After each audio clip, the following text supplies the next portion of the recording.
Welcome to Fit Chat, Chit Chat. I'm your hostess, Devondrea Sanchez, also known as the Fit Therapist, founder, owner, and client of Finding Inner Transformation, where we believe a fit mindset is more than the physical, it is emotional, it's mental, and spiritual.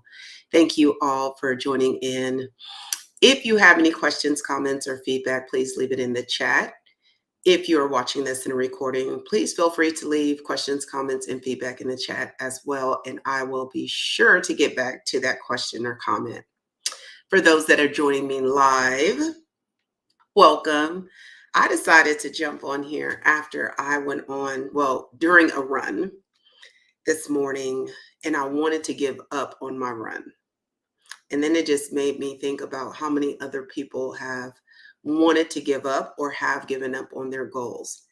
I don't care what they are. For me, it just so happened to be a physical fitness goal, but I have a couple other goals, business goals. I have relationship goals, friendship goals, parenting goals. And if you are like me, then you probably have certain goals in more than one area.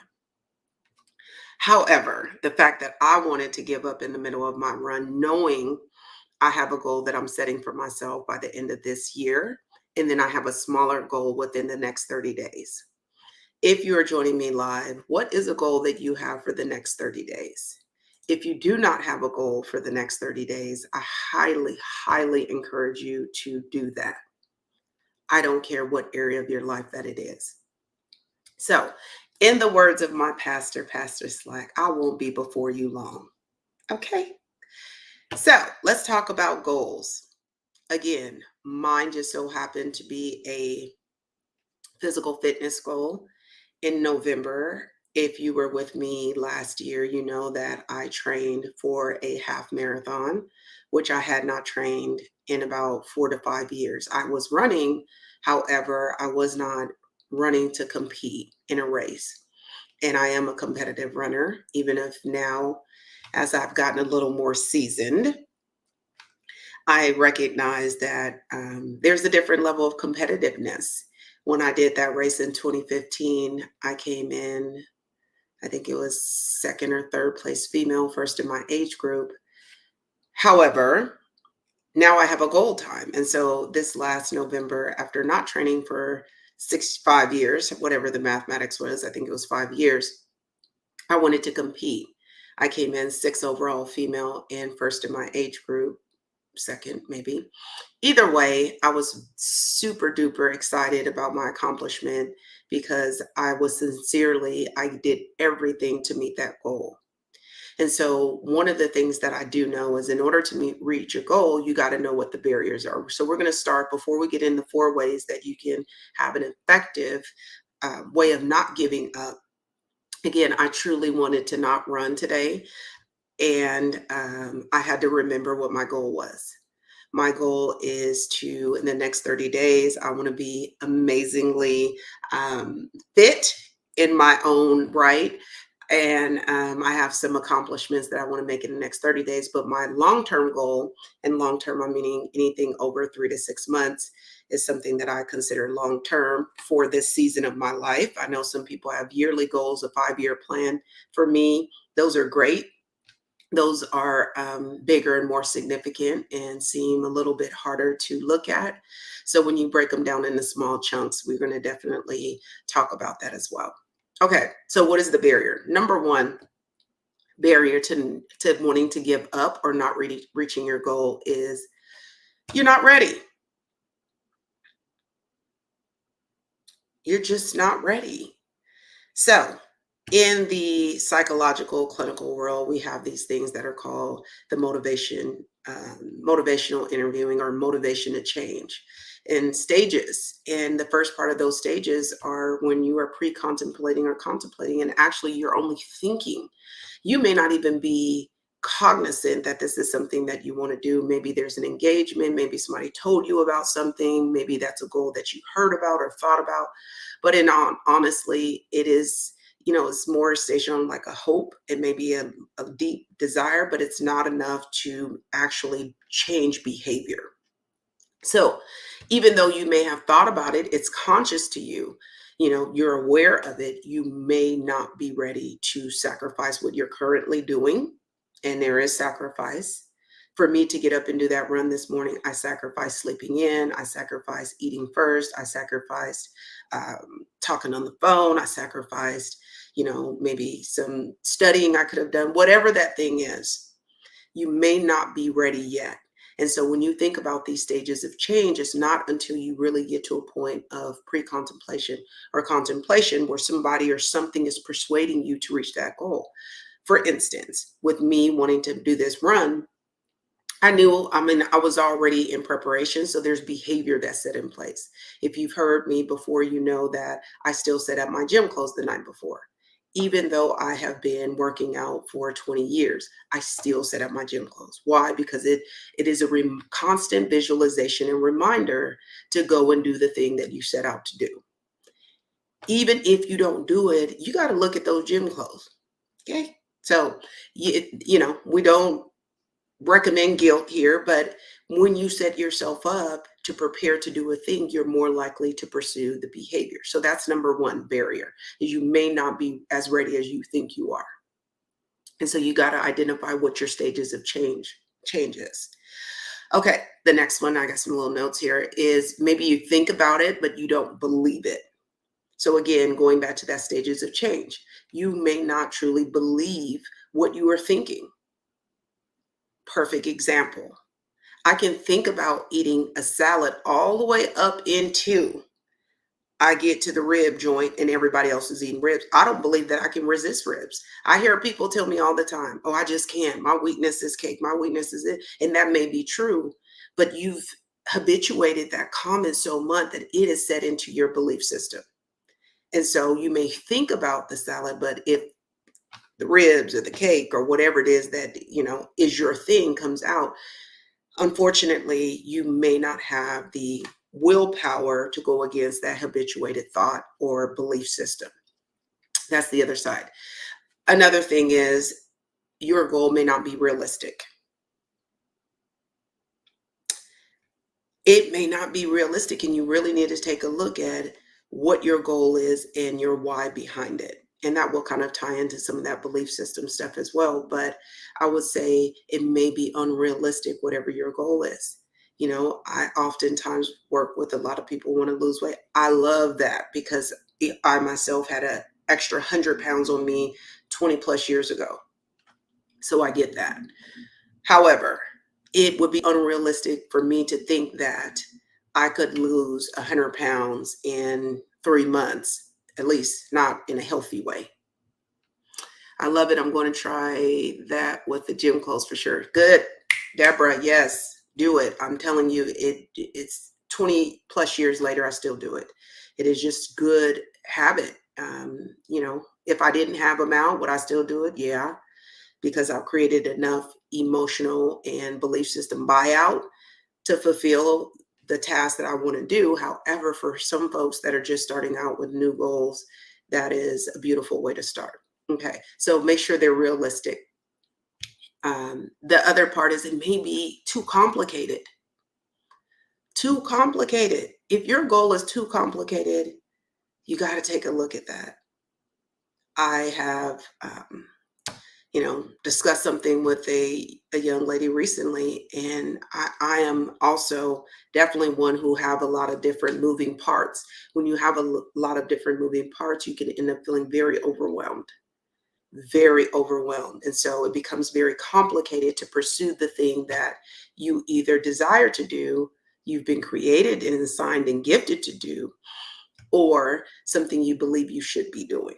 And so pay attention to that. That's a good one. Do you believe beyond just thinking? Yeah. Oh, right. Girl, listen, Brother Jack. What is it? Knowing and believing, if I'm not mistaken. The other one is, I hear people when they talk about your calling. What is your calling? What has God called you to do? And that for me has been a journey, even though He has, in my opinion, given me many talents and gifts. I understand that all of them I'm not supposed to be using in that way. Sometimes I believe He gives us talents. Well, I believe the talents or gifts are definitely for other people.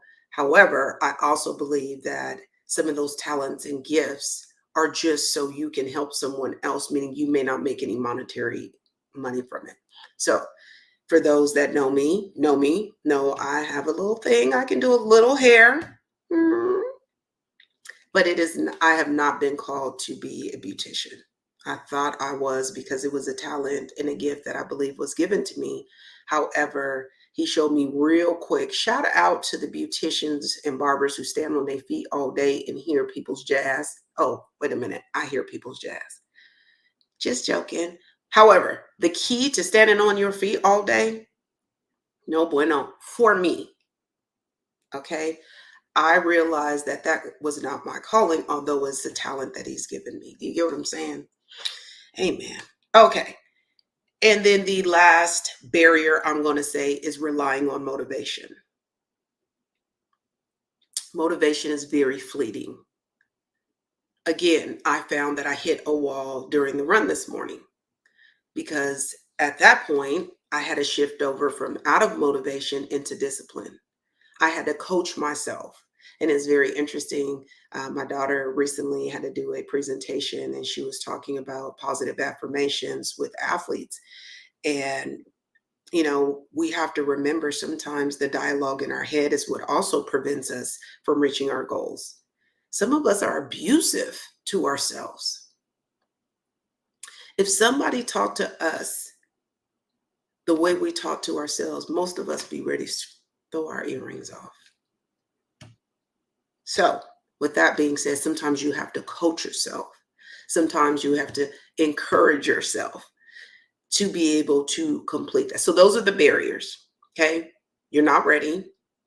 You don't believe it. They're overcomplicated. It is not your calling because I do believe that God protects us from ourselves too when we think we want something. And then relying on motivation. Those things cannot happen. Those are barriers to goals. Okay. So now that we know some of the barriers. Obviously, that's not an exhaustive list. Let's transition over into 4 ways, not an exhaustive list as well, that we can start tapping into our goals. And remember, this goes for any goal. You say you want to go to school, I'm telling you right now, there's no way I could look at, oh my gosh, I got 4 years to do. That's one of the things I've been encouraging my daughters, like, we're going to go semester by semester by semester. When the brain can really break that down into small chunks, you are better apt to follow through. But if you say, I got 4 years to complete a degree, oh my goodness, I'm ready to give up before I started, unless you've already been bought into the payout. I would tell you that. When I would used to do bodybuilding competitions, sometimes you'd be in what they call prep for 12 to 16 weeks. So we're talking about 3 to 4 months. If you think about, I was bought into the payout. The payout was like, wow, I'm going to get the chance to be on stage. I'm going to get this super lean and fit as much as I have in my life, super disciplined. Because I know the end result. The end result was like, I was going to get on stage. I was going to be all in my suit and prettied out. And then at the end, I can, get a big old burrito. I'm hungry. Forgive me, y'all. Anyway, you get the point. I was already bought into the payout. If I'm already bought into the payout that at the end of the 4-year degree, I'm promised a job, or I believe it, not just think it, I believe that I'm going to get a job that's going to help sustain my lifestyle that I want, or my family, or travel, or all that, then I'm already invested in the payout. Most people are not invested in the payout when they start goals. So these are the 4 things that I believe are helpful. Again, not an exhaustive list. If you're watching, put in the chat, how do you goal set? Okay. So number 1, you haven't visualized it. Okay. What do I mean? Well, I thought about it. Oh, I know that if I'm a CEO of a company, I'm going to be able to. Have you visualized yourself leading, managing? Have you thought about what that would feel like? See, the brain is really looking for us to expand it. So before we used to believe you can't learn anything new after you turn 18 or, 21, you're definitely gone. 25, you can't help them people. When in actuality, we know and science has shown that there is somewhere about 25, in between 25 to 30 years old, that frontal lobe is fully developed. That part is our good decision making, rationality, imagination, to be able to executive function things and organize things and put things in place. Well, if it doesn't develop to 25 and 30, how is it some of these folks who are younger than 25 are already multimillionaires? They've already bought into the payout. They've already visualized and they know the emotion that they want to feel. So a good example of that, if you watch scary movies, I don't, but I have. I don't watch them. Well, when you go and start thinking about a scary movie, you go and it's scary. You know it's fake. You know it's a movie. You know these are actors. But why is it that we still jump when something comes out? Why do we still get spooked out when somebody's looking weird or some monster or whatever kind of scary movie you do? Why do we start anticipating? Our heart starts racing when we start hearing the music, the bass, and the tuba comes on. Because the brain isn't really paying attention to what's real and what's imagined. So yes, we're still going to jump because it thinks it's real. So what do you think would happen if we started to do that in a positive way? Now we're connecting what we're thinking and what we're feeling, so then we can perpetuate the behavior, if that makes sense to you. So if I'm starting to visualize and see myself, whether you use, I like to use spiritual, Christian, meditation, whatever the word of God tells me to rely on, I do that. And I also can recognize that if there's a desire in my heart and a goal that I want, I can look at that and visualize that, and I can attach a scripture. Like I can do all things through Christ that strengthens me. As I'm paying attention to me, crossing the finish line. Athletes, and my daughter just reminded me, like LeBron and Steph Curry. LeBron had once said one time when I was looking at one of his motivational movies, he said, I've went to the free throw line a million times before I actually throw a free throw shot. So now the brain is starting to recollect this thing as not only a knowing, but believing I can do it. So then I'm able to create those feelings and those emotions. Same with the scary movie. If I think this is scary, this guy's going to jump out of the bush. I want to start getting worried, scared, and anticipated, maybe a little anxious. So what's my behavior? I'm going to start screaming. Some of these things happen to us unconsciously. So that's number one. Visualize it. And the brain is looking for specifics. Let me see what I got here. I visualize what I want, prioritizing what's important. And I think this is something that is important. If it's not important, my motivation and discipline to complete it won't help. And I use SMART, so I know what it would take. Beautiful. So she's talking about the SMART goals, right? And if you're not familiar, you can look those up. I believe they're specific, they're measurable, they're actionable, they're relatable, and then remind me the T. So same thing is true. So you got to visualize it. So I got those notes there. I got some notes here.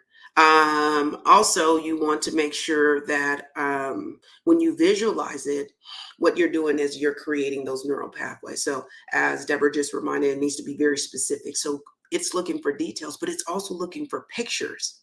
The eyes are very interesting, directness to the brain, right? So we're trying to get those neural pathways and develop new patterns. And the only way we can do that is we can start imagining what we want to be real. This is a beautiful thing. God has called us to do that, even in faith, right?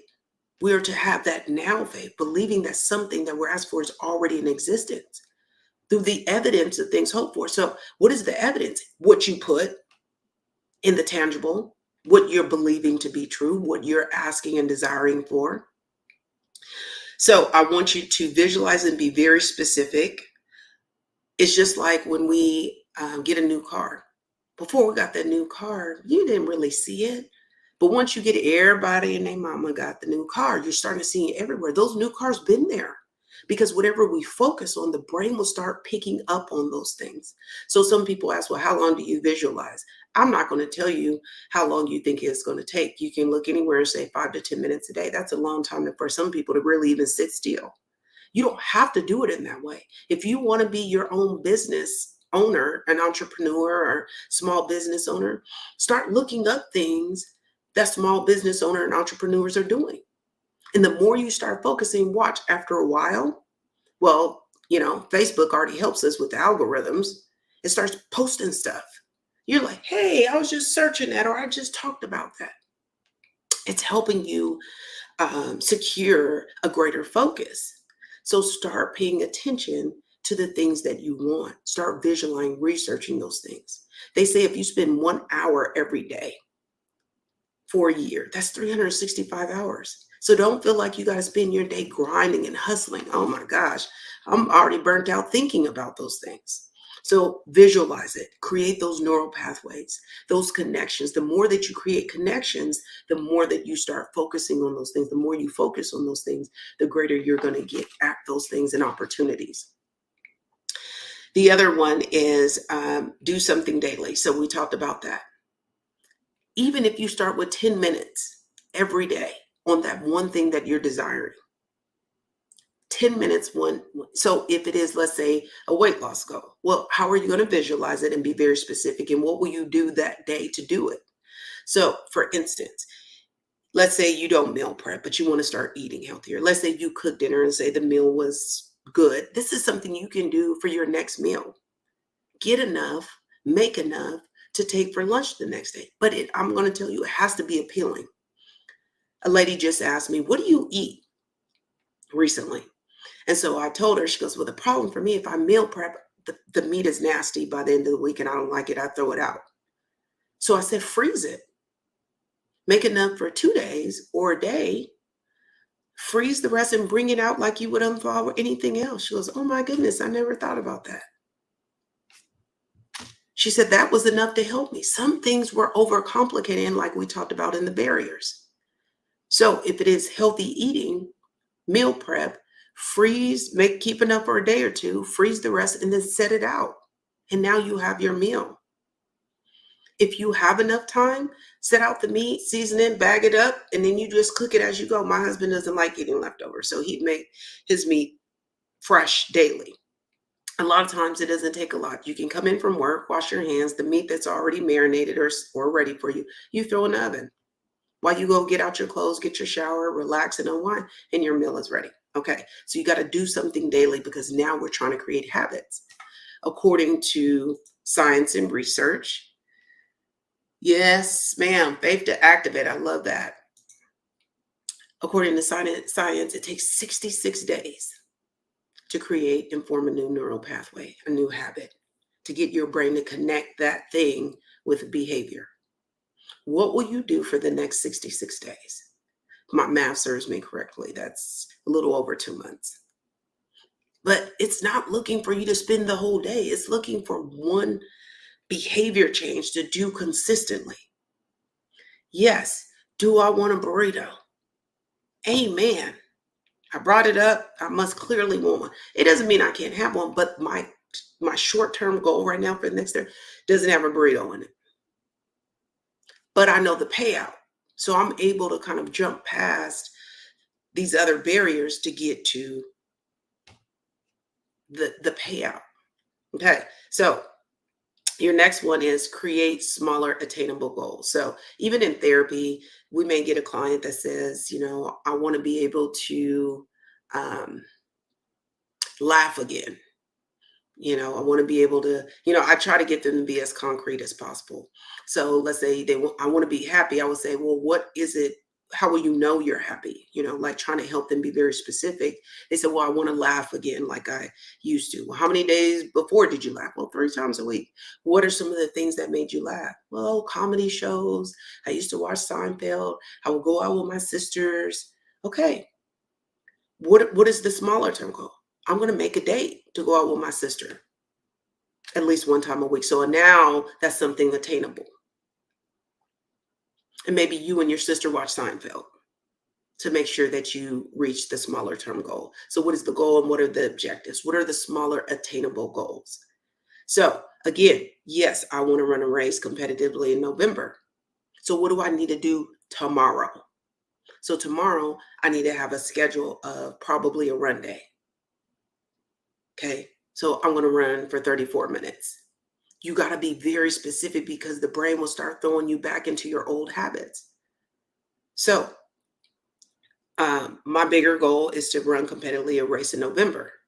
My smaller term goal is tomorrow at by 7 a.m. I'm going to be out there running. Very specific. It's tomorrow, 7 a.m. run. That is what the brain is looking for. So don't worry about your bigger, longer term goals. And I'm saying longer, anything over 3 to 6 months for this particular situation. The next one, do something else. So replacement behavior, or what we like to call, habit formation. Remember we said 66 days? Okay, so what new habit will you create? What is it? Is it health? Is it business? If you want to start a new business, well, what is the first thing you need to do? For some people, it may just even be creating a fictitious name, unless you're going over under your own name. Okay, so then you would say by, let's say, Monday, I'm going to start thinking of a name, or I'm going to land on a name. And you're just going to start writing out between now and Monday. And then I will pick the one that stands out to me. For some people, they want to spend a little more time. Got it. For some of you, you just need to go down to the city or the county and go get you a business license for $45. For some of you, you need to think about what product or what service you're going to offer people. What is the thing that you believe you've been called to do? And is it realistic? Don't do it because somebody else is doing it or somebody else is making money off of it when it's not your passion.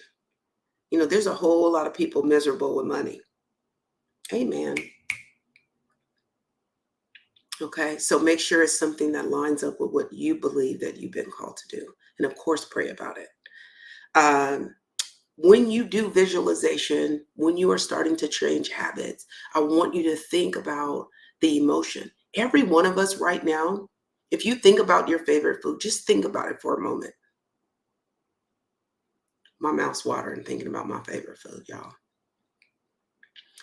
An emotion should spark up. Every person, every place, and everything has an emotion attached to it. When you think you're going to see your favorite cousin or aunt, I got a favorite auntie too.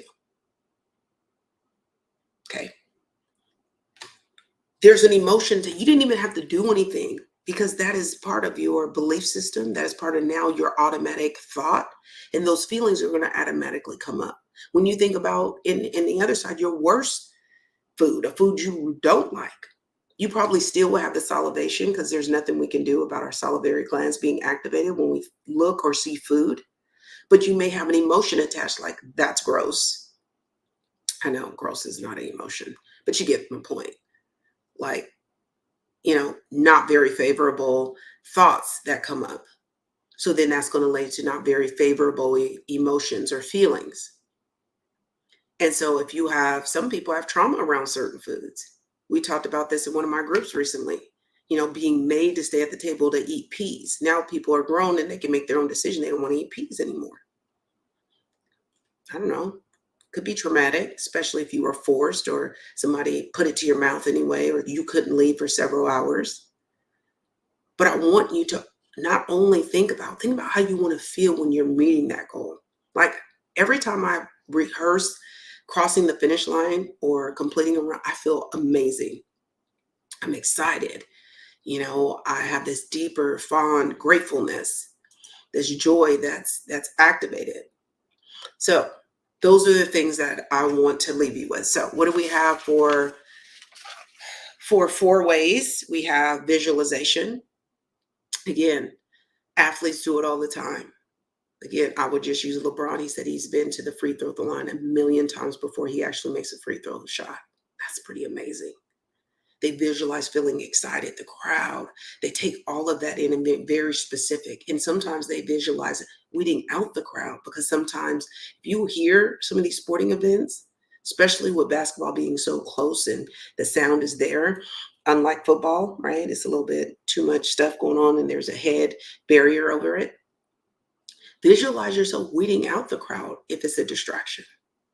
So that is something else. Visualize how you want to, the way you're seeing it, the way you're going to feel in the next behavior. And then the next step is you're going to do something daily to that behavior. Again, be very specific. That's the third one. Be very specific. What behavior will I do to do that goal tomorrow? If you want to write a book, tomorrow I'm going to write for 10 minutes from 12 p.m. to 12:10 every day, or for the next 4 days, whatever that looks like. If you want a new workout, I'm get up, I'm gonna sit out my gym clothes, and at 6:30, I'm getting up. Even if all I do is lay down on my bedroom floor and do crunches. I'm gonna show up because it takes 66 days according to research. Now, some people are able to drop certain habits like tomorrow, and it's because they are able to already see the payout, right? If I have diabetes, I found out I have diabetes, and tomorrow I decide to X out all sweets because the payout is that I get to be around for my grandkids, then I bought into that. So some things and some people have a different personality and attributes and different way of thinking. So you can't say you're like everybody else. Some people, the part of the diet is failing over and over again till you finally come up with the behavior that works for you. Of course, put them in small chunks. And then lastly, a replacement behavior. Instead of reaching for the ice cream, I'm going to reach for the yogurt. And I'm going to practice. I would tell you to practice even before you made the final decision to activate it. I would tell some people, if you heard me before, I said some people need to put things into their diet instead of taking out. What will you put in instead? So, and the brain's not foolish at all either. Trust me. So you trying to, instead of a chocolate bar, give it kale, it's like, sis, please. But it may say, chocolate pudding, sugar-free, whatever it is that you get into. And I got it about sugar-free and all that other stuff. But I would tell you that it's a lot more close than it is trying to specifically throw out that particular food group. I tell some people, if you want the cookies, all right, just have the salad first. Make a deal with yourself. I'm going to eat this salad, and after I want the cookies, I get to eat them. After a while, that become a little bit of a nuisance, and you recognize, why would I throw out all of these things? Thanks for making that point. I know people like that seems so easy for them to change. It seems like it. Yeah, I've been around those people. I'm definitely now conditioned enough in diet changes that I can go off the rail for a little bit, but get right back in it. And it does help. I do have an accountability. I mean, he's my coach, but I definitely use him for accountability. He doesn't do anything other than say, here, eat this. And even if he's done that, he doesn't come slap anything out of my hand. So I got to still have that discipline. Willpower is definitely fleeting. But what's the payout for you sticking to your goals? What's the payout? You're going to be healthier, be around nobody can guarantee being in this world long, but anything in your physical possibility. Some people are just very comfortable, right? When we have habits, when we have cravings, when we have these wants and desires, the behavior reinforces them. So then they become triggers. So if you think that every time I go to the party, I got to drink and eat, the dessert, and that's been your habit, every time you go out now, you don't even have to be at the party. Now, when you go into the grocery store, I got to have that treat or I got to have that drink. And it reinforces the same feeling you had the day you were at the party. So, of course, you want it. Some of that's not our fault. It's such a thing called dopamine. Dopamine looks for a chase. It's our reward and pleasure part of the brain. And once it's activated off certain things, it wants more of it. That's its only job, is to drive in the reward and pleasure part of our brains. Anyway, maybe that's another fit chat, chit chat. There's a really good book I'm reading right now called The Molecule of More. And it's talking about dopamine and how that plays in addiction, how that plays in eating, diets, partners, relationships. It's very interesting if you're looking for a good read. I'm not done yet, but maybe when I get done, I'll do a couple minutes about it. Okay. I wanted to jump on here, get rid of the automatic negative thoughts that you can't give up something or you can't do something. That is another barrier. Again, I said the way we talk about ourselves to ourselves sometimes is just abusive and unhealthy. Start believing that you can do it. Well, one way to do that is to, visualize yourself doing the thing or think about the payout. Again, yes, I know I keep mentioning the burrito. I'm getting ready to go eat my meal here in a minute. But it's real. I want one, but it's not part of the payout. And I've convinced that the payout is for me to not do it. And I have self-control. That is the beauty of one of the things that God has given us, is self-control. It is probably one of the hardest things. It's like, Lord, you created the heavens and earth and me.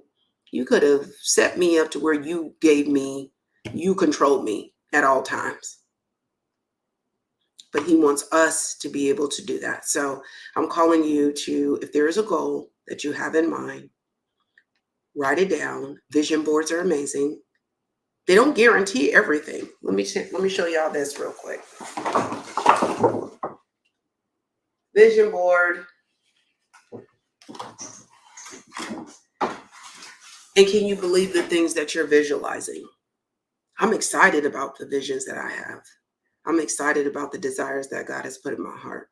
With that being said, if you haven't watched this, you came in late, go back, look at the barriers, hear the barriers, write down what your barriers are, and then write down the 4 things that help you to get to your goals. Hopefully this was helpful for someone. Thank you by you saying, Deborah, that it was timely. Thank you for coming in. I would tell you as well, Joni, if you're still on, write the goal, visualize it, do the one small thing, attach the emotion that you want to it, and then even if it's 5 minutes every day that you're doing something different, go after progress, not perfection. It's been real, y'all. Fit family, thank you for jumping on. Stay tuned. Our next Fit Chat Chit Chat hopefully will be next week, and it is surviving military marriages. I'm a product of that. And if you would like to be on Fit Chat Chit Chat, email me, fitchatchitchat@gmail.com. If there's a specific topic maybe you don't want to be on, but you have a topic that you would like to know more about as it relates to health, physical health, mental health, spiritual health, please, please, please email me. I know we have a request already that hopefully we'll get to soon about being able to be either vegan or plant-based, or vegetarian and still meeting your protein goals. So again, all things physical health, mental health, and spiritual health. Thank you for jumping on right now. Ooh, Joni, hold on. You may need to email me. Email me if you're interested in being on fitchatchitchat@gmail.com. If not, just join us, and I'd love to get your comments in the chat, Joni. Hopefully I will have the time in the day of the show coming up soon. God bless you all. Take care. Be fit, mind, body, and spirit. Take care. Bye.